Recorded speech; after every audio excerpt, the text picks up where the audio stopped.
So what if I told you there's a kind of hidden tax baked into almost all of your international transactions, a silent drag on global trade that could be costing you, I don't know, up to 3% of your revenue? Today, we're going to dive into a pretty fundamental shift in treasury architecture that can put that money right back where it belongs, in your pocket. You know, the heart of the problem is really this. So many global businesses are running their entire financial operations on an infrastructure that was designed back in the 1970s. I mean, think about that for a second.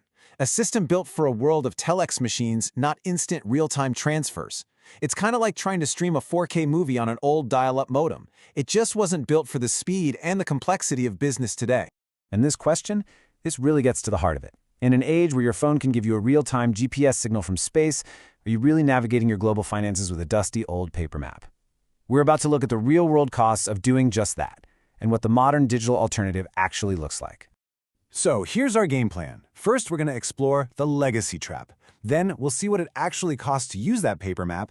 After that, we'll find our digital compass, the modern solution, see how it helps us reclaim our margins, and finally understand the shift from a manual audit trail to autopilot. All right, first up, the legacy trap. We're talking about systems like SWIFT, the Society for Worldwide Interbank Financial Telecommunication. Yeah, it's a mouthful, but it's the backbone of global finance, and it was architected for a completely different, much, much slower world. Now, what's really wild about this is that these points, they aren't bugs in the system. They are features of the original design.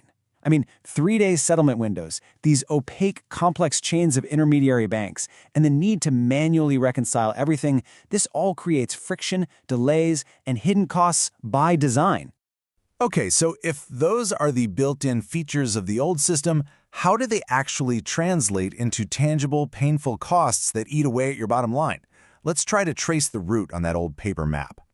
This visual shows the winding, complicated journey of just a single international payment. And notice each step in this correspondent bank chain. Every single one is a point of potential delay. And more importantly, it's a point where fees are quietly skimmed off the top. So by the time the money actually hits your account, it's often less than what was sent, and you have almost no idea why. And here is one of the biggest offenders: forced currency conversion. Okay, so imagine you're expecting a payment in euros, right? But it lands in your US dollar account.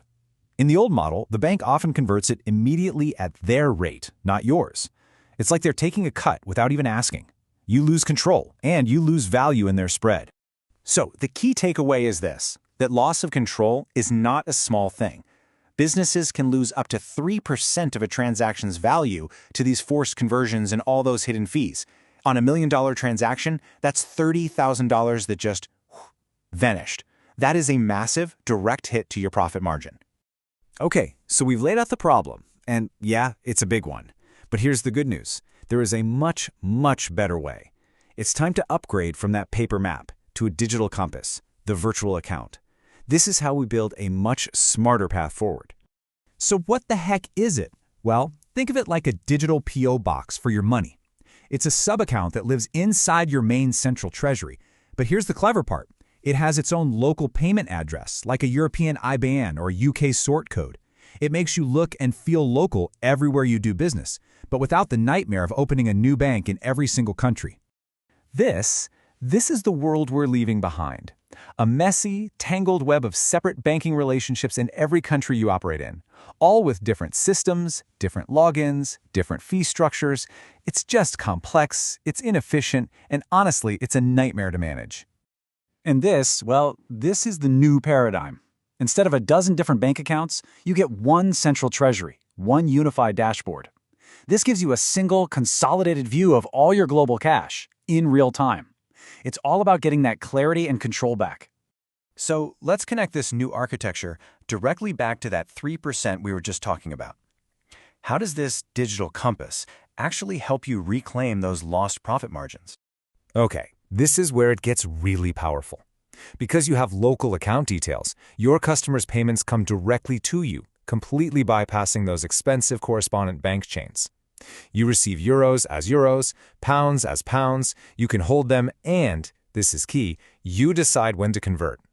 This turns currency management from a passive cost center into an active treasury strategy, letting you convert only when the rates are best for you. And the benefits go way beyond just protecting your margins. This new model has huge implications for your operational efficiency, especially when it comes to those, let's say, dreaded tasks of compliance and reconciliation. I mean, just look at this transformation. We're moving from a world of manual, after-the-fact detective work, trying to figure out who paid what from some vague statement, to a system where the payer is identified immediately. The audit trail is created digitally, perfectly, right from the very start. And this is a complete game changer for any business that has to deal with strict AML or KYC rules. That's your anti-money laundering and know your customer regulations. It means you're generating perfect, structured data from the moment a payment even begins. This keeps regulators and institutional partners happy, and it dramatically reduces both your compliance risk and your team's manual workload. So here's the big takeaway. Upgrading to virtual accounts isn't just some IT project. It's a strategic business decision that directly impacts your profit margins, your operational control, and your transparency. And it leaves us with one final critical question to think about. What is the real cost of continuing to navigate today's complex world with yesterday's map? How much are you willing to just leave on the table?